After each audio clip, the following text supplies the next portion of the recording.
Hello.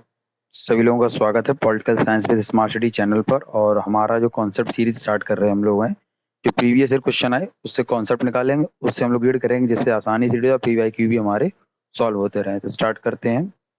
जून 2024 में जब भी पीवाईक्यू हुए थे तो वन वाई क्वेश्चन चलेंगे और वन क्वेश्चन से कई सारे कॉन्सेप्ट पढ़ने की कोशिश करेंगे।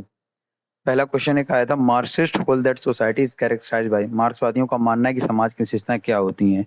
क्लास कॉन्फ्लिक्ट, कांस्टेंट हार्मनी और निरंतर सामंजस्य, अपूर्णीय संघर्ष, अमीर और गरीब के विभाजन, अमीर वर्ग का वर्चस्व।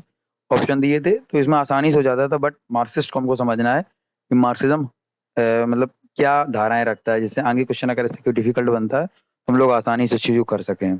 आंसर इज ACDE, यानी कि कांस्टेंट हार्मनी नहीं करता है, बाद बाकी करते हैं सारी चीजें। तो मार्क्सिज्म कॉन्सेप्ट हम लोग स्टार्ट करते हैं मार्क्सवाद का। मार्क्सवाद क्या है? मार्क्सिज्म एक सामाजिक, राजनैतिक और आर्थिक सिद्धांत है जिसकी उत्पत्ति 19वीं शताब्दी में कार्ल मार्क्स और फ्रेडरिक एंगल्स के कार्यों से हुई थी। यह समाज पूंजीवाद के प्रभावों का आलोचनात्मक विश्लेषण करता है और वर्गहीन समाज की वकालत करता है। यानी कि आपको एक इसमें पॉइंट मिला, वर्ग संघर्ष निरंतर से देखते हैं, इसी में चलते हैं ना। Division between rich and poor के बारे में बात करते हैं, वर्गहीन समाज। इस तरीके से इंग्लिश में भी लिखा हुआ है तो आप लोग पढ़ सकते हैं। इसका अगला कॉन्सेप्ट, की कॉन्सेप्ट हम लोग देखते हैं, हिस्टोरिकल मटेरियलिज्म। ऐतिहासिक भौतिकवाद क्या करता है? परिभाषा इसकी ये कहती है कि यह सिद्धांत की इतिहास आदर्शों के बजाय भौतिक परिस्थितियों के परिणाम स्वरूप विकसित होता है। जो हमारे मार्क्स मार्क्स द्वारा, जैसे आई एम मार्क्स से तो उन्होंने कहा था कि जो इतिहास आदर्शों नहीं चलता है बल्कि भौतिक यानी फिजिकल जो चीजें होती है उससे चलता है। और उनका एप्लीकेशन क्या था? मार्क्स का मानना था कि समाज का आर्थिक आधार जो है इकोनॉमी को समाज के अन्य सभी पहलुओं जैसे संस्कृति, राजनीतिक और विचारधारा को प्रभावित करता है। यानी इकोनॉमी को उन्होंने पूरा बेस माना। इसे हम लगते हैं सुपर स्ट्रक्चर और बेस की बात करते हैं। तो मार्क्स है जो मार्क्सवाद का मानना है कि आर्थिक आधार जो होता है मुख्य इसमें होता है। अगला इसमें है क्लास स्ट्रगल की बात करते हैं। क्लास स्ट्रगल से होता है, परिभाषा देते हैं, विभिन्न सामाजिक वर्गों विशेषकर पूंजीपति वर्ग यानी पूंजीपति वर्ग और सर्वहारा वर्ग के बीच हितों का संघर्ष होता है। परिणाम क्या निकलता है इसका कि मार्क्स ने तर्क दिया कि यह संघर्ष अनिवार्य रूप से सर्वहारा वर्ग द्वारा पूंजीवाद को उखाड़ फेंकने और समाजवादी राज्य की स्थापना की ओर ले जाएगा। उनका मतलब था कि अब ये इसमें संघर्ष होगा तो ऑटोमेटिकली हम उस जगह तक पहुंच जाएंगे, समाजवादी यानी समाजवाद उसका साम्यवाद का रूप ले लेगा।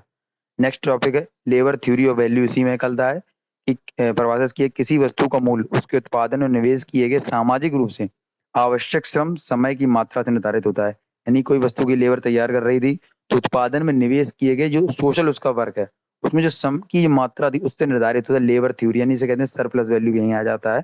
पूंजीवाद के तहत श्रमिकों को उनके द्वारा उत्पादित मूल्य से कम भुगतान किया जाता है। यानी किसी 100 रुपए बनी और उसको 150 रुपए में बेचा तो 50 रुपए जो था, जो एक पूंजीवती वर्ग ने रख लिया, उसको हम लोग कहते हैं उत्पादन में से कम भुगतान दिया गया, किसी 100 रुपए दिए गए। ये सोशल कहते हैं यहाँ पे। लेबर थ्योरी ऑफ वैल्यू हो गई। फिर सरप्लस वैल्यू यही जाएगी, श्रम द्वारा उत्पादित मूल्य और मजदूर को दी जाने वाली वास्तविक मजदूरी के बीच का अंतर, जो मैंने बताया 100 और 150 रुपए वाला।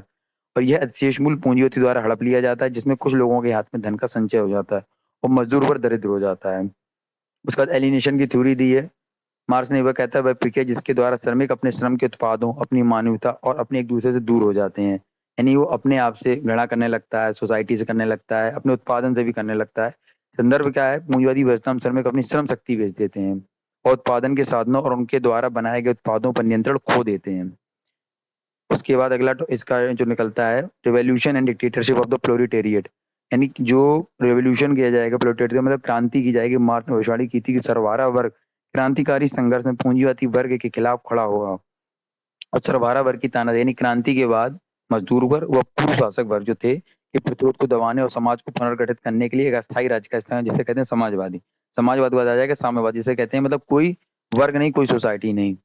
कम्युनिज्म जो बाद में इसकी स्टेज आती है। लक्ष्य था मार्क्सवाद का अंतिम उद्देश्य एक वर्ग विहीन, राज्य विहीन समाज की स्थापना करना जहां उत्पादन के साधनों पर सामुदायिक स्वायत्त हो, यानी कि कम्युनिटी। उसमें विशेषताएं क्या थी? एक साम्यवादी समाज में कोई निजी संपत्ति नहीं होगी और संसाधनों का वितरण बाजार की ताकतों के बजाय जरूरत के आधार पर किया जाएगा। अगला है प्रैक्टिस कहाँ कहाँ की गई मार्क्सिस्ट थ्योरी? सोवियत संघ में, चीन में और क्यूबा में। सोवियत संघ में कैसे की गई कि मार्क्सवादी का जो सिद्धांत को लागू करने वाला महत्वपूर्ण प्रयास किया 1917 की रूसी क्रांति में वी लेनिन द्वारा। इसके परिणाम सोवियत संघ का निर्माण हुआ। हालांकि व्यवहारिक कार्यान्वयन मार्क्स के मूल विचारों से अलग था। मार्क्स के फुल विचार नहीं उपयोग किए गए थे वहां पे, बट वहां पे इस तरीके की प्रोसेस किया गया कि सोवियत संघ को मार्क्सवाद की तरह लाया जाए। यानी कि कह सकते हैं इसको कि साम्यवाद लाने की कोशिश की गई जिसके परिणामस्वरूप एक नायकवादी राज्य का निर्माण हुआ। चीन में क्या हुआ कि 1949 में चीनी क्रांति के परिणाम स्वरूप माओ ते तुंग के नेतृत्व में पीपल्स रिपब्लिक ऑफ चाइना की स्थापना हुई, जिन्होंने मार्क्सवादी सिद्धांत को चीनी परिस्थितियों के अनुकूल बना दिया। इसके परिणाम स्वरूप मार्क्सवाद का एक अलग रूप सामने आ गया, जिसे माओवाद के रूप में जाना जाता है। तो पहले सोवियत संघ में आई लेनिन के द्वारा, चीन में माओ जेडंग के द्वारा, और क्यूबा में 1959 में क्यूबा की क्रांति के परिणाम स्वरूप फिदेल कास्त्रो के नेतृत्व में एक समाजवादी राज्य की स्थापना हुई, जिसने मार्क्सवादी लेनिनवादी राजनीतिक व्यवस्था बनाए रखा। इंग्लिश में दिया Soviet union, China and Cuba में। और क्रिटिसिज्म कैसे मिलता है मार्क्सवाद को? आर्थिक नीतिवाद के लिए, वर्ग न्यूनीकरण के लिए और व्यवहारिक विफलताएं। कैसे हुई?